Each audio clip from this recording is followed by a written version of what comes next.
kind of feel like I'm about to get attacked here. I'm not sure. So yeah, dude, quit looking at him like you're going to eat him, bro.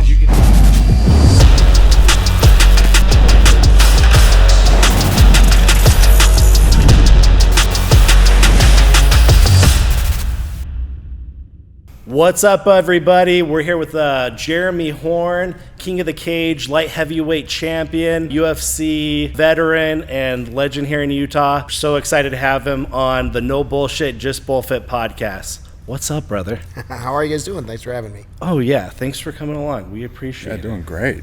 Yeah, we are stoked to have you on. Kind of feel like I'm about to get attacked here. I'm not sure. So yeah, dude, quit looking at him like you're going to eat him, bro. The funny thing is you could take all three of us out with like not even thinking about that's it. Actually true. Yeah, we're the ones that are a little more afraid. Oh, wow. Jeremy Horn saying he's afraid. This is a good start. We know our odds are bad. Yeah, dude. You have 170 fights under your belt. Yeah. I've been fighting for a long time, probably close to 25 years. Dang. So, wow. I like to fight. What can I say?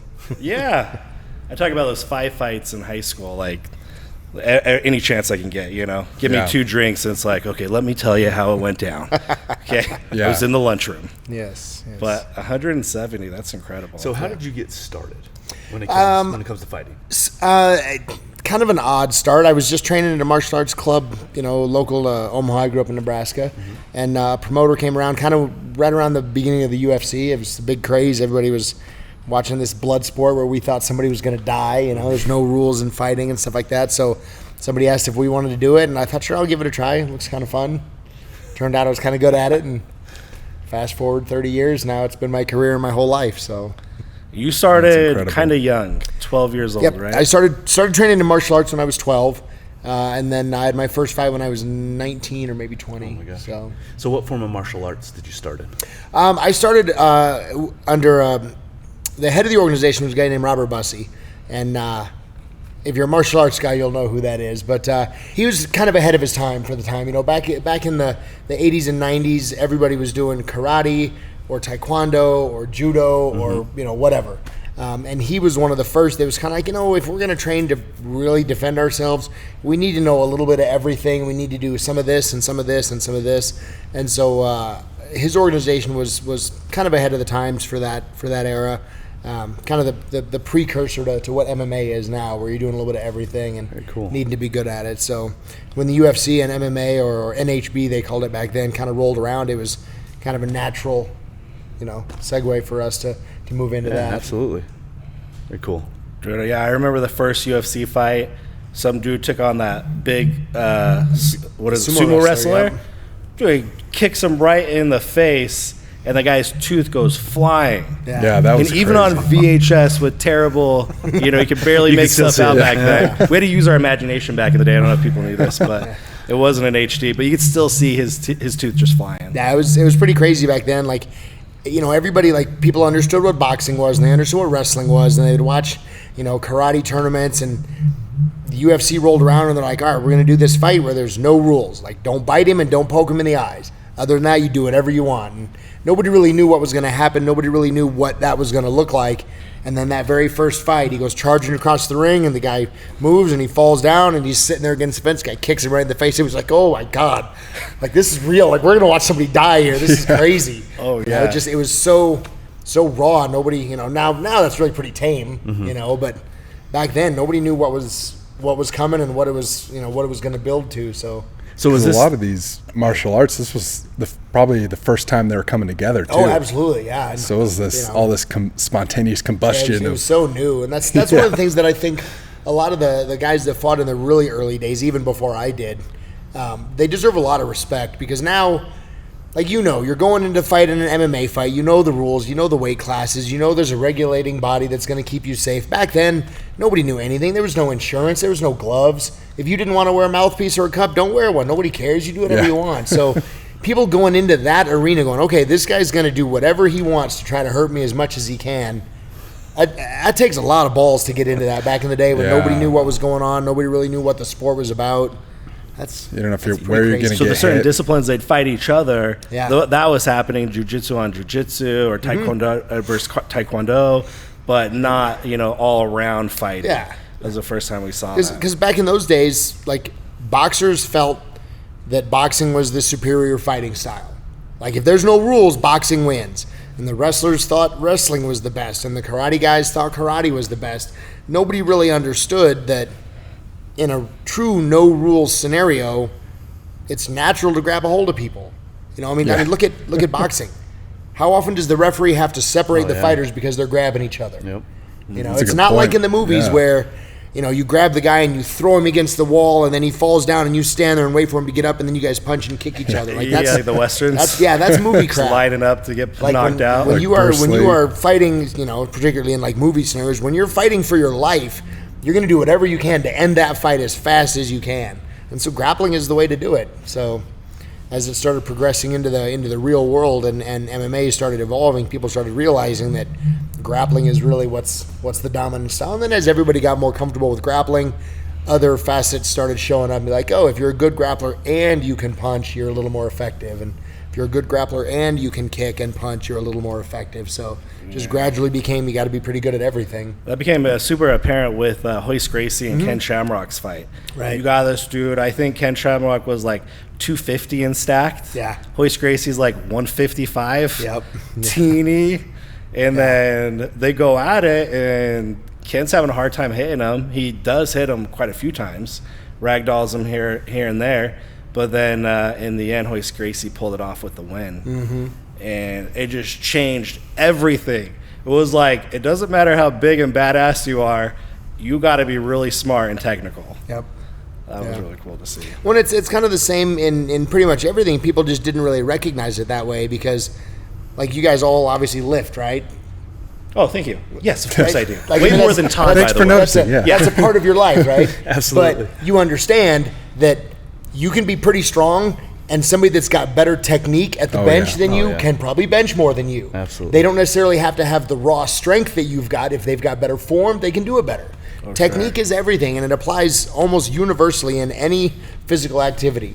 Technique is part of it, and the better your technique, the better you're going to be at it. I feel like with fighting as well, like mindset, Absolutely, staying yeah. calm, Mindset is understanding very what's important as happening. well. Like you have to be able to really diagnose the situation, tear it apart, find the weakness, and then go for it. Adrenaline can throw you off. Oh, yeah. Adrenaline's, it can help a little bit, but honestly, I think it's probably a bigger detractor than it is a helper. Yeah. You just burn all your energy and freak out and can't think straight, and it's no good. It's interesting too to see how once Brazilian Jiu-Jitsu took a hold and people learned like Muay Thai and different striking, now it seems like you're seeing some of these more traditional martial arts like boxing and wrestling and karate be like almost like add-ons. That Sure, yeah. And that you know, add as that the sport nuance. progressed with the interest of being entertaining for the fans, they started changing the rules a little bit, which brought striking back into it a little bit more. You know, if you have no rules and no time limits, if I take you down one time, the fight's going to stay on the ground. Yeah. But now we add rounds where every 5 minutes we get to stand up and start over again. You can be a little more aggressive with your striking because I got to take you down again. You know, add some of the limited strikes that are available on the ground. Like it used to be back in the day, if I took you down, I could then knee you in the face on the ground. I can't do that anymore. Yeah. You know? Yeah. Or like if you were on the remember ground those for days, whatever yeah. reason and I'm standing, I'll kick you in the face. Yeah. That stuff's not legal anymore. So it means that guys are a little bit safer on the ground. They can be a little bit more reckless to try to work their way back to their feet because some of the biggest, most dangerous tools were kind of taken away. So, and it always, you know, in the interest of being, you know, friendly to the audience, you know, that you want people to be entertained and watch the fights.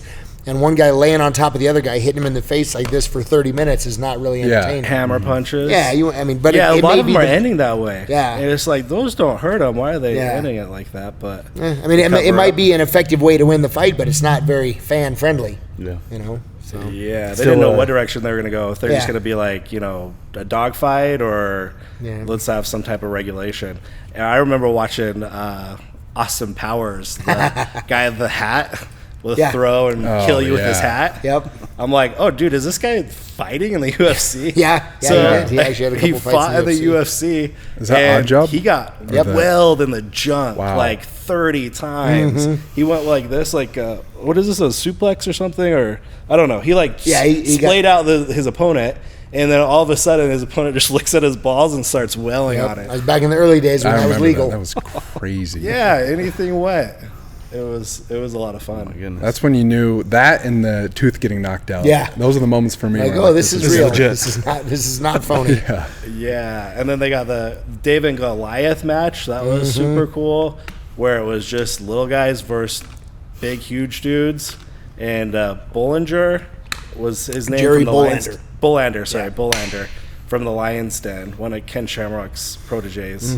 Went in there and just kicked ass against these he was- huge dudes. Again, he was a smaller guy. Well, small relatively. He's 200 pounds or so. But fighting guys that are 270, 280, that's a big weight deficit. But he had better technique. So a lot of times he could win or at least make a very competitive fight out of it. Size and strength matter, but technique can even that a little bit. Yeah, just thought I'd bring that up, Todd. Yeah, the rest of I us got had a it. I chance. got it. Message received. They're trying to tell you your muscles don't matter. Yeah, no, they don't.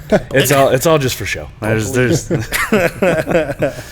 So prepping, like in the early days for these fights, how much of it was like weight-based, cardio-based, compared to just training fight? I think everybody took it a little bit differently. I personally have always been of the mind that technique is the most important thing you can have. And then obviously being in shape, being strong, all of that stuff is important as well. But I've always thought technique was the most important thing. Other people thought fitness was the most important part, so they'd be in really good shape.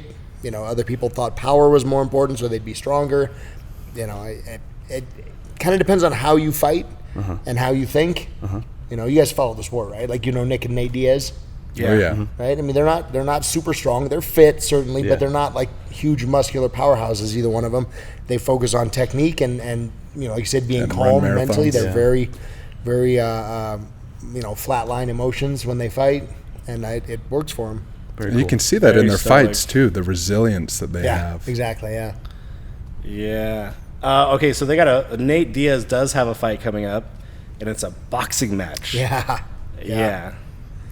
He's what fighting do you- is Masvidal, right? Yep, Masvidal. On July 6th. Okay. Yeah. Anyways, what do you think about the MMA dudes going into boxing? It's like a whole new celebrity boxing world out there. It feels like. Yeah, it kind of is. It's kind of interesting to me, and I'm not quite sure where that's really coming from, because boxing was not super interesting when MMA started, gaining in popularity, and now they went to the bare knuckle thing, which kind of drew some attention, and now they're kind of shifting back towards just regular boxing, or bare knuckle, but just now I think it's because the personalities that people have seen developed through the MMA world, getting to know them, now they're just following the people that they like to see. People like to see Nick Diaz. They like to see George Masvidal.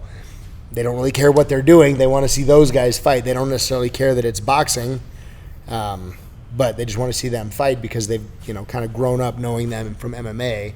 So they're going to watch them. I'll watch George Masvidal play pool. I don't care. I personally like true, it's watching a him celebrity. street fight.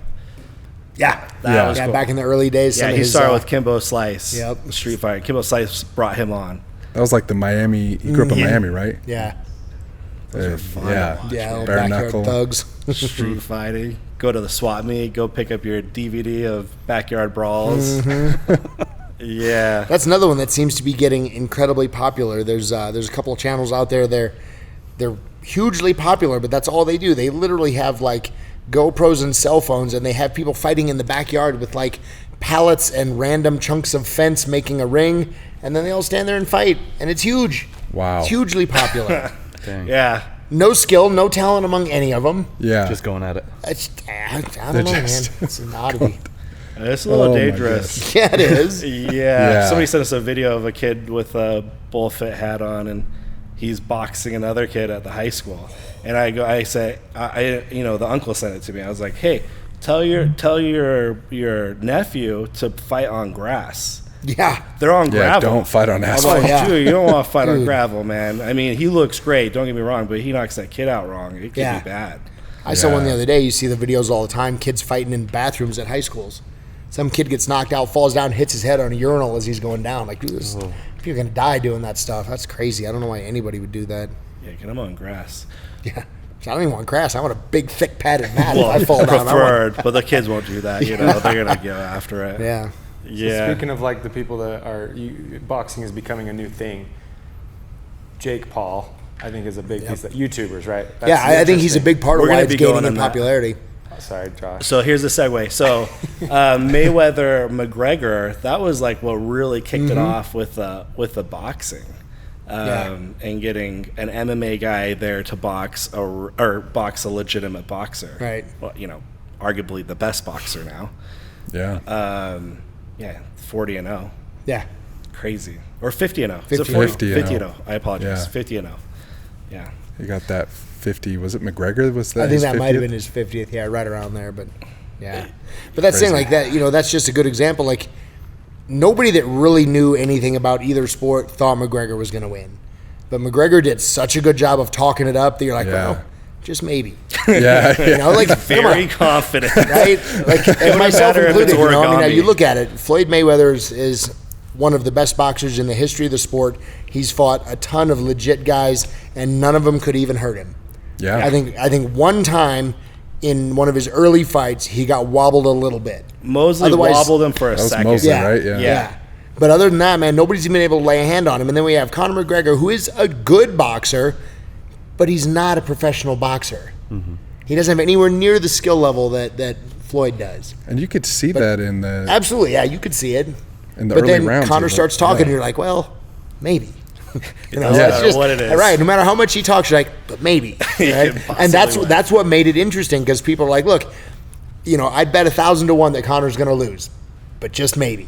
Just maybe, that's it. yeah. That's it. It's that. That's all you need, and now it's interesting enough that I'm going to watch. That's why everyone bought the tickets. Yeah, absolutely. And they put on a great show. I mean, the first few rounds, McGregor looked great. Yeah. But Mayweather's bag of skills is just so much better. His understanding of the I really think that better. Mayweather probably could have finished him early, but just Wow, maybe exciting. if he makes a mistake and gets clipped, Conor punches hard and he could hurt him. So sure. Mayweather was just playing it safe until he really figured him out, and then he could put him away. Just maintaining control. So he just kind of coasted a little bit, played defensive.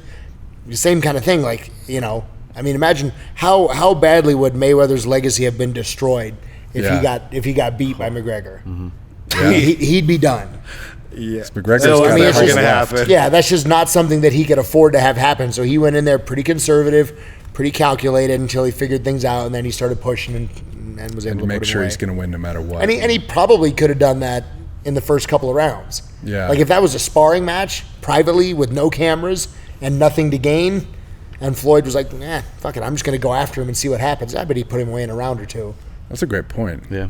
But not going to risk that when you get one chance and everybody's watching. You're going to be much more conservative, and you're going to play it safe until you know you can win. Yeah, man, that's a really great point. I don't think anyone's made that point. Okay, what Makes do you a lot think of about Jake sense. Paul boxing or Jake Paul in general? I'm kind of torn. I'm glad that what he's doing is drawing more attention to fighting and getting some of these fighters paid. I think he's kind of a jackass, but I'm not entirely certain that whole jackass thing is legit. I think he might be just acting. marketing. Yep, just marketing. Playing character. Just doing what he has to do to play a character to make money, because he seems pretty smart. But as far as the boxer goes, I mean, he's young, he's athletic, he looks like he trains pretty hard, he's got good people around him, or at least he has the money to have good people around him if he wants to. So he could be a decent boxer if he wanted to. I think he maybe started a little bit late, but I think he's doing exactly what he should be doing, just fighting a few people here and there, drawing attention to the sport, getting other people paid, and just making it a fun thing to watch. Just it's all entertainment anyway, right? Like, He's pressing Dana White pretty hard to pay the fighters more. Yeah. Is that a real thing? In what way? What do you In mean? the way that, I don't know. Well, he just says that Dana White withholds some money that he could be he absolutely giving does. to the fighters. A Yeah, little bit. I mean, when some of the high-profile fighters are making pretty good money. Conor McGregor's making $10 million a fight or whatever. He's making a lot of money, but a lot of the average fighters are making $30,000 a fight, $40,000 a fight. So yeah, I mean, Dana White's making $2 million per show. Or I'm just pulling numbers out of the air, but he's making a lot of money, and there's a lot of fighters that are not making a ton of money. So there's certainly a lot of money to be spread around there. I wonder if that's where the attraction of boxing. People are starting to go to boxing. Absolutely, there's a they little are. more money. Yeah, because there's you can go in there, you go fight Jake Paul. Even if you get knocked out and made to look foolish, you're going to get more money in one fight than your entire MMA career potentially. Wow. So okay. yeah, That could there's be And that's the other incentive for people to do that. Yeah, and Jake So- Paul gets it. Like, he's calling out Dana White because that's controversial. And I think he's learned, him and his brother both learned they're really good at dealing with controversy. Absolutely. Yep. And just talking shit. Like, they're so good at it. And some 100%. people love it. And so they're leaning into it, which I think, like you said, I think there's tactics to it. Yeah. So. 100%. That was one of the things that always bothered me, back in the early days of the UFC, fighters could get whatever sponsors they wanted. So you'd see guys with patches and stickers all over their shorts and banners and stuff like that because they're doing anything they can to make money. Joe's Tire Barn gives them $1,000. Man, that's more money than they had before. So they're going to do it. And then the UFC came in and they said, look, we don't want our fighters to look like NASCAR drivers. We think it's tacky to have, logos all over and blah, blah, blah, blah, blah. So we're gonna start controlling the sponsors. And now look at the UFC. Tap out. Logos all over all they did was take the money from the fighters and take it for themselves. Now the UFC Octagon looks like a NASCAR driver. It's got logos and stuff, sponsors all over. And all they did, they pretended that they were trying to do it for the benefit of the fighters. So what they originally did was, I remember that's a great point to bring up. oh yeah, they said they said they don't want the fighters to look tacky. They want them to look like professionals. They want them to look like in uniforms basically. And so they said, what we're going to do is to protect the fighters, we're going to require that every sponsor be a big enough company that they can afford to pay us, the UFC, $50,000.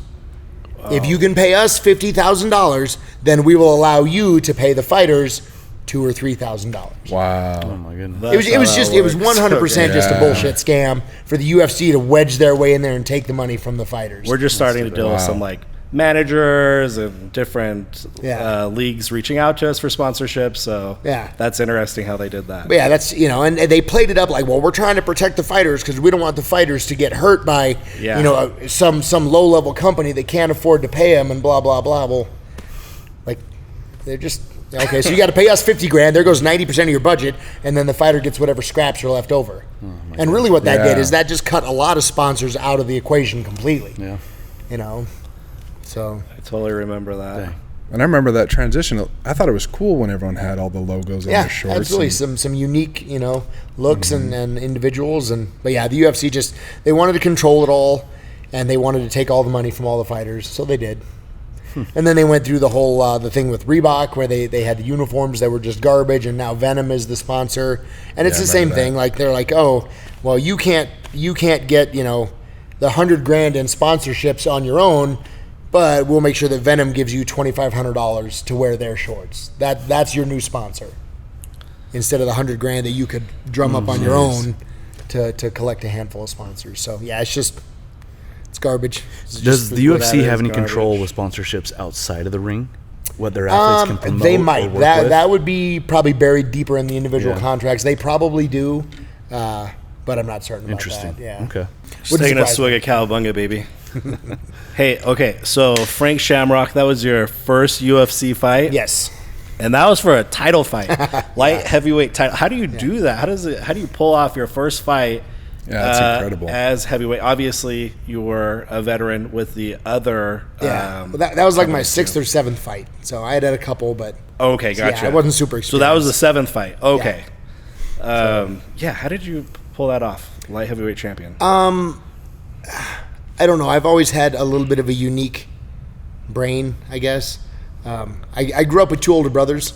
So I had 2 older brothers. They were 4 and 5 years older than me, which I don't know if any of you guys have older brothers, but that puts them right in the zone where they are enough older than me that it's basically a man versus a child. Yeah. Right? But they're close enough that it's just, hey, boys, stop fighting, go out in the yard and get out of my way. And for, the parents. You got beat on a little bit. Exactly. Yeah. So, like, my I'm older the brother's oldest of 14 8. and I'm 10. That might as well be a man and a boy, right? But it's just the kids are fighting, kick them out of so I got beat up pretty bad by my older brothers for the majority of my life. Wow. So I learned to just take a beating and kind of just maintain and work through it. And then when I started training, like I said, I was about 12. And there was no kids class, so I was in a group of grown men. I was, 90-pound, 12-year-old training with guys like this. And again, just getting my ass kicked constantly and just learning how to endure it and work through it. And then when I started fighting, getting beat up was really not anything new to me because I was kind of used to it. So I'm just Gonna accept the beating until I find a way to win, and that's kind of how I went. But then when I went into the UFC, it was kind of the same way because I wasn't super intimidated because the 2 fights before me, Frank had fought Igor Zinoviev and Kevin Jackson, and he beat both of them in 30 seconds. So I'm going into this fight, and I'm like, well, they don't think I'm gonna win. I don't think I'm gonna win, but I guarantee he can't beat me in 30 seconds. Okay, cool. And so I was like, cool, I really don't have anything to prove. If I go in there and last a minute, I just did better than both of those guys. So I know I can do that. And so there really wasn't a whole lot of pressure on me because I set the bar for my own measure of success pretty low. I was like, look, I'm going to survive a minute, and I've been getting my ass kicked by my older brother for 10 years. I know I can survive a minute against this guy. Yeah. So I went in there not very, there was no expectations other than survive a minute. And then I picked him up and threw him on his head, and I thought, oh, maybe I can do a little more than that. Oh, man. That is so epic. Yeah, he beat the snot out of him for a long time. Yeah. And at the very end got submitted by Frank, but it was brutal. I mean, that's like a classic Rocky Balboa story right there, right? Kind of. Going in as a nobody, Yeah. showing what you got, lasting the full rounds, Yep. proving a point. I love it. And then he went on to fight Chuck Liddell, Yep. beat him on your first fight, and you won against Forrest Griffin, who's a Hall of Famer too. Mm-hmm. You managed to be very humble in your whole career, man. I feel like you're like an outlier. When I would watch him, my dad's like, "Go watch Jeremy Horn. He's super humble." You make me feel old. Your dad was telling you to watch me. Like, man. Yeah. But yeah, I mean, I try to be humble. I don't know. I just feel like I'm pretty lucky to be in the position I'm in. I don't feel like, I don't think I'm anybody special. Like, I'm good at fighting because I'm good at getting punched in the face. Is that really something that's, something to be proud of? Like, I'm good at getting beat up and not dying. Okay. But I just, the career that I've had and the places that the sport has taken me has just been really cool. And I just feel like I've been really lucky to live the life that I have. And it's been given to me by the fans that like watching me get punched in the face. So I just feel thankful for what I have. So incredible. I don't think I'm anything special. Okay, so 170 fights and injuries. Have you had any injuries? I've got a couple injuries now, but it's been just kind of, 40 years of martial arts takes a toll on your body, So I've got some meniscus issues in my knee. I've got some neck issues. But that's all just been kind of gradual degeneration over the years of training. I've never broken a bone. Never been cut in a fight.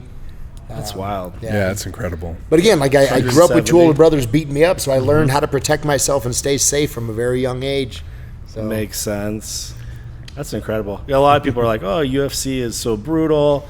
But, we got Jeremy here with no broken bones or any cuts. I mean, we watch the NBA, and these professional athletes have to take 3 days off because of a hurt toe. Yeah. And we've got you 170 fights under your belt. And yeah. it's incredible. The longevity, the everything.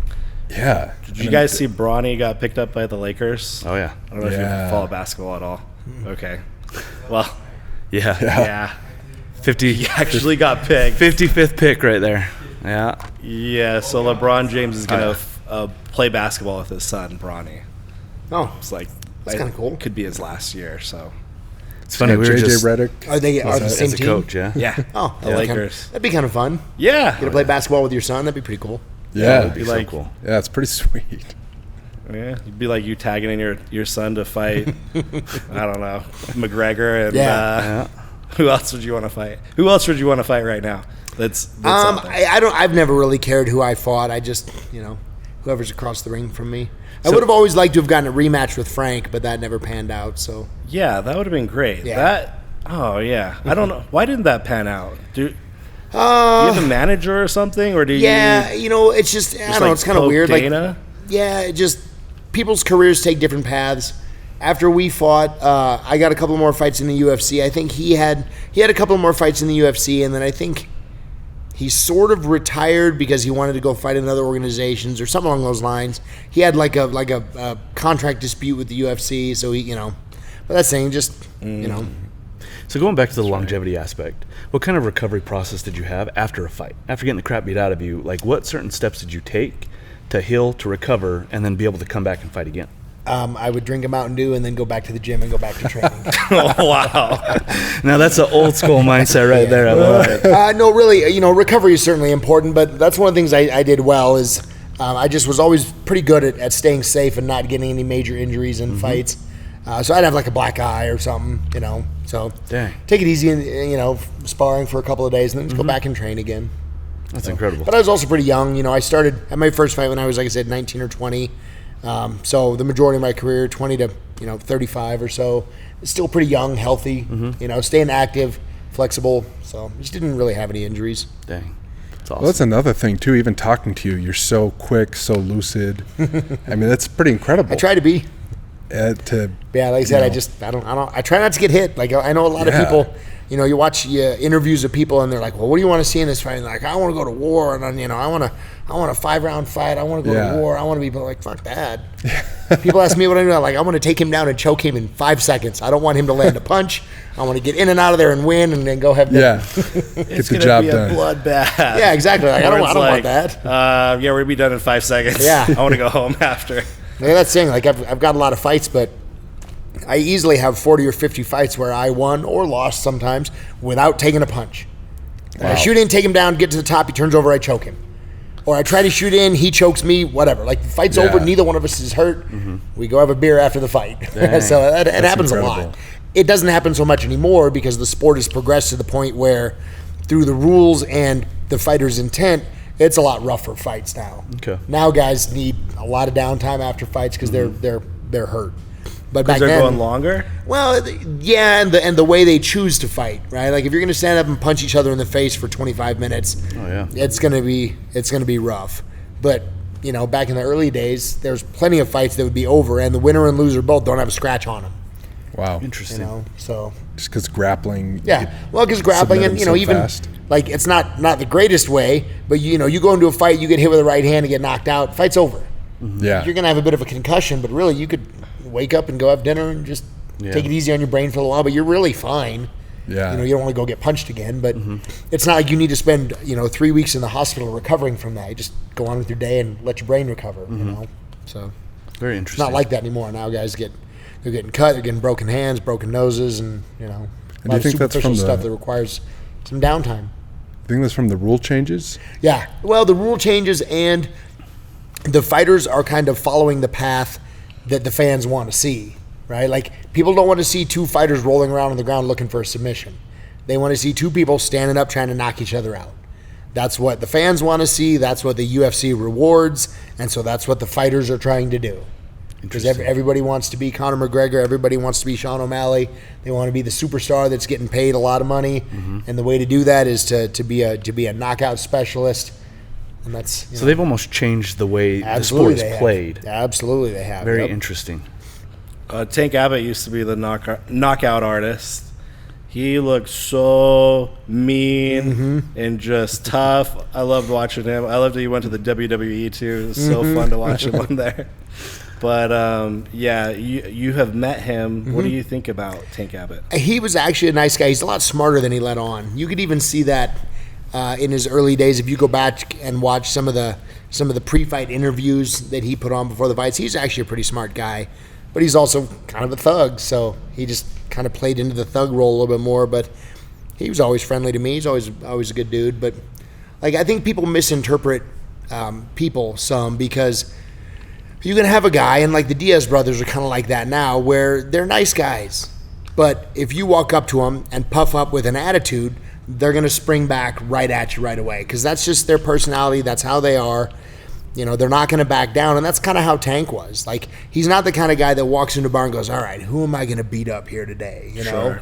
But if he's going to walk into a bar and have a drink, and if you walk by and bump him, he's going to be like, hey, man, what's your fucking problem? And if you go, hey, sorry, man, he's like, all right, fuck, But if you puff up, then he's going to stand up, and it's going to become a fight, right? But that's different than somebody that's just actively looking for fights all the time. Absolutely. So... Yeah. Any fighters like that? There's some. I generally try to avoid them. What do you think about Strickland? I don't know him that well. He seems like somebody that does look for it. Maybe. I have not been around him outside of watching him fight, so I don't know him publicly. Gotcha. So yeah, I mean, I could see that in that in that personality. So there was actually a viral clip that went around a while back. Do you guys know who Joe Schilling is? He didn't fight in the UFC. He fought in Bellator a couple times. Okay. Really high-level kickboxer. Really dangerous guy. And there was a clip that was going around of him at a bar, and he goes walking past somebody, and it was a bar that kind of crowded, and he kind of bumps past him a little bit. He wasn't being rude. He was just, he kind of put his hand on his shoulder, kind of pushed him out of the way so he could slide past him. And the guy didn't like it. Oh. And Joe Schilling turns around, the guy gives him one of these, and Schilling hits him with 2 punches and knocks him out cold. Yeah. And people are like, well, Joe Schilling, how could you do that? It's like, but dude, when you're in a bar and it's loud and somebody is face to face with you and they give you one of these, you're gonna get lit up. Yeah. Don't do that. Joe wasn't being rude. It wasn't like he shouldered the guy out of the way. He just kind of tried to move him out of the way, like you're trying to work through a crowd. Yeah, and the guy didn't like it. He was being a jackass, and he's a bully, and he thought he could puff up on somebody and did it to the wrong person and got laid out. But people are they're criticizing Joe for doing that. Oh, he's a pro fighter. He should know better. But no, that's not the way it works. Right. If that guy hadn't have done that, there would have been no problem. Joe would have walked on with his day, and the guy would be conscious. Is it true if you have a black belt, you can't physically hurt somebody, or you're gonna? What is up with that? The lethal that was weapons some people thing. say that was I can't just fight. kinda I have a black belt. The urban rumors from the 80s and 90s with the karate black belts. Like, Sir, my I hands would are fight registered you. weapons. Like, Black. nah, I have black belts. So I can't use Is that that a excuse Bruce anymore. Lee Is what thing? you're saying? I no longer can use that. My excuse. hands are registered as lethal weapons or something like that. no, that's just an urban legend. Okay. Well, what do you think about the transition into the UFC now versus how it was back in the day? How do you feel about it? Do you like it? Do you not like it? I'm somewhere in the middle. Kind of like with the Jake Paul issue. I like that it's getting more popular. I like that there's more money in the sport, so the fighters are getting paid more. But at the same time, I don't like seeing it kind of being watered down a little bit. It's further away from what a real fight looks like now than it used to be. Mm-hmm. Like you said, we got rounds, we have weight classes, we have pretty limited rules, and I don't like to see that. Yeah, I mean, I want to see a real fight. Yeah. But I can't complain because the rules that they've implemented have made it more popular, so there's more money in the sport and the fighters are making more money. So kind of a necessary evil. And you trained Matt Hughes. He's a Hall of Famer. Mm-hmm. What was that like? He's a beast. Yeah. Well, when he started training with us, he was obviously a very, very good wrestler, and he's a very naturally strong and gifted guy. He grew up on a farm, him and his twin brothers, so just naturally strong and learned fast. And one thing that was unique with him that I didn't see a lot in other wrestlers is he was really willing to set his wrestling aside and learn what jiu-jitsu was and what it needed to be. Because there was a lot of wrestlers that they don't want to stop wrestling. They'll turn their back and get choked. They don't want to learn submissions. And he really did embrace it. And I think that's probably what carried a lot of the success in his career is he was open-minded and really willing to learn and expand his tool set rather than like, I'm a strong wrestler. That's all I need. Yeah. That's powerful. Dude. Hey, okay, so we got a presidential debate yesterday. What did you think about it? Whoa. The hot questions. I don't know. It wasn't as fun as I was hoping it was going to be, personally. Yeah, same.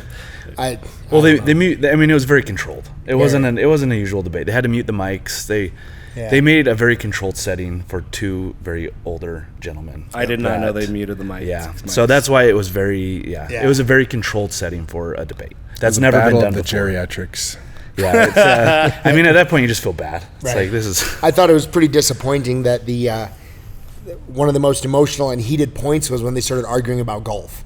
Yeah. Who could hit a golf ball farther? That really got both of them heated. Dude, I didn't even watch that It's all about priorities. Yeah, like you guys are arguing over who can run the country that's struggling. Yikes. And you're arguing about who's better at golf. Like, you guys both suck. Yeah.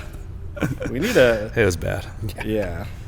Well, okay, hey, I'm just interested. Dana White used to have hair. Now he doesn't. He's got a lot of money. Why doesn't he just get it fixed? I don't know. Because bald is cool, man. Okay, bro. Sorry, guys. It's like, These three guys over here. Come on, man. yeah. Look at Yeah, Todd. hair. I got a little bit left. I'll keep the hat on there. Ben? It's, Yeah, Oh, yeah, we God. got Okay, never the mind. official That's honor official. reveal. Yeah, they Sponsored by Rogaine. Rogaine.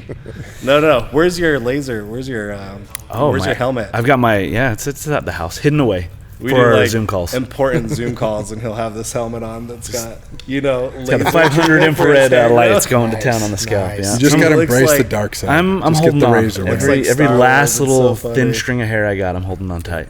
Yeah. Like Yeah, I've shaved people my say head pretty that. close since I started fighting because pulling Right? hair was legal Yeah. back then, so I cut it really Smart. short anyway, and then I got used to it. Man, I haven't bought shampoo in 30 years. Oh, bro, do you It's remember nice, Chemo? Oh, yeah. Remember- Oh, yeah, dude. The dude would just grab Chemo's hair. This guy was Yep. a monster Hawaiian Yep. Islander. Yep. And people would grab him. He came in And with then like one start of those punching top him. knot braided Oh, yeah. ponytails, and he fought Hoist Gracie. Wow. And fucking wrapped that thing around, tangled him up, and held on to it until it ripped out. Oh my Dude, gosh, it was rough. that's gnarly. Yeah, that just reminded me of that. Anyways, yeah. So Jeremy, did Oh you my start gosh. coaching and teaching while you were actively fighting, or did you? Okay. Yep. So how did you transition in from being a professional fighter into coaching and creating professionals? So again, it was just kind of a natural thing. I didn't really plan to do it, but you know, I was living in Omaha, Nebraska, and I had a couple of fights, and then I met up with Pat Miletich at one of my earlier fights because the guy that managed him, my manager now, was the promoter of that fight. So we met. We were fighting on the same card. So I decided to start going to Iowa to train with him, and then I moved there maybe a year later. And then it just, as I was training, like it just kind of gravitated to the situation where, like, people would have questions and they would ask me what to do. And then, like, you know, I'm sitting here explaining something to you, and before long, like, the whole group is sitting around looking and listening. And I'm like, why aren't you guys training? Like, we want to hear what you have to say. So, you know, it just sort of gradually came that way. And I've always been kind of a natural teacher. Like, I I have a way of articulating things that people can explain, that people can understand rather clearly. So, just kind of turned into it. I'm training, and then people ask me questions, and now I'm teaching. So compared to fighting and now teaching, which one do you enjoy more? that's hard to say. It kind of goes back and forth. Okay. Now I think maybe I like coaching more because I don't have to be in shape to do it. But fighting, like, it never goes away. Like, I'll be 49 this year. I got a bad knee, got a bad neck. I don't think that I'll fight again. I don't think. Okay. So there's still that chance, right? Famous last words for a There fighter. is still a chance. Like, I want to start exploring some stem cells and see if I can get my knee healed Yeah. up. If I could do that, I will fight again. All right. The problem that I run into with that is, again, I'm reaching the point where I'm kind of lazy. I don't want to train super hard. I don't want to get up at 5 a.m. and go run. I don't want to do that stuff anymore. But I still want to fight. So how do I fight without having to prepare really, really hard? Science. Right. Well, because like being who I am. How can Bodacious help with that, Tom? Yeah, BullFit. One scoop of BullFit, you'll be ready to get right I back like in the it. ring. I like where your head's How do you at. feel right now? Good. Yeah? I get like that skin tingle. What do they call that? Oh yeah. Yeah, the beta alanine. Yeah. Yep. Yeah, I'm like, my neck That's is good. burning. Yeah. That's good. That means it's working. And Yeah. It's working. It's doing its job. But yeah, so I mean, if I'm going to fight now, people are like, oh my God, that's Jeremy Horn. So I'm going to get a couple of different opponents. Either the young stud that's climbing the ladder that's going to be a superstar that's looking to use me as a stepping stone, which sucks because I don't want to have to fight those monsters because I don't really want to train that hard anymore. Or I get the other old fighter, and it's just kind of embarrassing because now it's two old fat guys rolling around, and I don't really want to do that either. Or I get a guy that really has no business fighting at all, and they're just like, here, we'll give this old guy an easy win. Like, I don't want those fights either. What if it was Frank? There we go. You might be onto something there. Okay, Dana, Hey. give me a call. We can work it out. Oh, yeah. Yeah. But you call me first, and then I'll talk to Jeremy. Yeah. That's how that works. So You give it's me kind of tough. the. I'm kind of in a spot now where I can't fight and be proud of what I'm doing unless I want to go all the way back in and, you know, and I don't want to do that. Okay. Try this out. Call someone out right now. Well, like I said, Yeah. I mean, I always wanted to get another fight with Frank, but I imagine he's probably in the same boat. Like, I think lots Frank of would be injuries and so cool. older and, like, just not interested in training hard anymore. I think you guys That'd could be be a cool. draw, though. I think people would tune in for that. That could be a serious event. Be like, oh, those two old guys are going to be, it's be so pathetic. It's, you know, taking our walkers to the cage. Just farting the whole time. Wait a minute. Okay. Well, we do a sponsor break. So you have a knee. You said you injured your knee? Yeah, well, I've got some meniscus issues. It's just... Have you ever thought of using Band-Aid? Band-Aid helps with boo-boos, and it's helped me with boo-boos since I was a child. I have not. I've done other things. I mean, I had surgery, but I have not tried a Band-Aid. Maybe sometimes the solution's easier than you think. Yes. Yeah. It's just much simpler. You might have just used the wrong brand. That could be. So the Band-Aid is going to help keep the area clean, which will help the body heal. Nice. So improve Nice, blood okay. flow. Just right here. Boo-boos right here? Yes. Oh, wow. There, yep. So you'll probably start to notice in a day or two some real good improvements on that meniscus of yours. I can feel it working already. Yeah. I mean, look at my knee moving like it should. That's better than I've seen all day, actually. Right? So That's incredible. You look like you're back in your prime. Yeah, I'm ready to fight. Jeez. Hey, where's the Iceman? Let's bring him back. Let's go. Yeah. Number 3, fight 3. Yes. I think that would be fun. That's another one I would do, yeah, but Okay. Chuck's a good guy. I like him. He's a nice guy. Seems But like I don't think he should fight anymore. Oh, really? Well, did you see his last fight with Tito in Bellator, however many years ago it was? Yeah. He looked pretty bad. Like He's a little overweight in that well, fight. not I only think. that, but like he's the kind of guy that has led a really hard career. Yeah, Like, sure. I don't know that his brain works the way it should. I don't know if I would. He shouldn't be getting punched anymore. He was like the opposite of you. He would take all Yeah, the punches. Yeah. exactly. Yeah, he had a hell of a chin and he punched incredibly hard. So he's just like, screw it. Let's just trade punches until one of us can't stand up anymore. Yeah. And it was generally the other guy. It's not anymore. Yeah. Jeez. So now with training and teaching and coaching, like what's like your main focus? Do you have a school? Do you have a training do. program? Do you Yeah, so I run a gym in Sandy, Utah. It's called Elite Performance, and I'm just training more guys that want to fight and just want to enhance their lives through martial arts. That's any specific discipline or just kind of across the board? well, just kind of across the board. So I still focus on MMA, I guess, but still like a high level of grappling and boxing and wrestling. cool. Still kind of the same idea. Very cool. I love it. Dude, I'm all fired up. I'm gonna have to go to your. Yes. Gonna have to go to your training. So camp. gym's in Sandy, Utah. What's it called? Elite Performance. Elite Performance. Yep, just south of 90th, right off 515 there. Right on. And you're also at Lifetime Gym in South Jordan, Utah. Yeah, that's a new program we're starting. We actually are just going to do, the first one was this week, and the second one is just a couple of days from now. So we're just doing a kickboxing program on Mondays at 9 a.m. So we're just getting that off the ground. So Okay, and how Come can in, try it people reach out to you? What's the easiest way? So I probably through social media. I've got a Facebook, Instagram, all that stuff. Or you could call the gym, or I think you could probably call Lifetime, and they could probably direct you to the right place as well. So Okay, Instagram, you're handled. I believe it's Jeremy Horn MMA.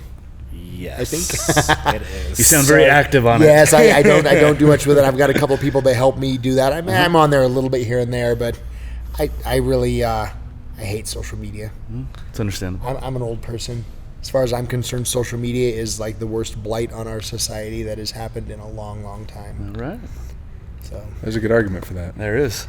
but it is fun to see videos of dogs doing cute things. So Absolutely. it does have It is, it does have some merit. Jeremy Horn just watching little puppies all day. Oh, yeah. my goodness. He's surrounded by so much violence. He needs a little bit of that, calming Yeah. effect in his life. Yeah, you scroll love through that. who I'm subscribed to on Instagram, and it's like the dogs and the cute dogs and the cute animals and Oh, yeah. animal rescue. Then they and stuff bump like into you in that, the so- street, and it's a different story.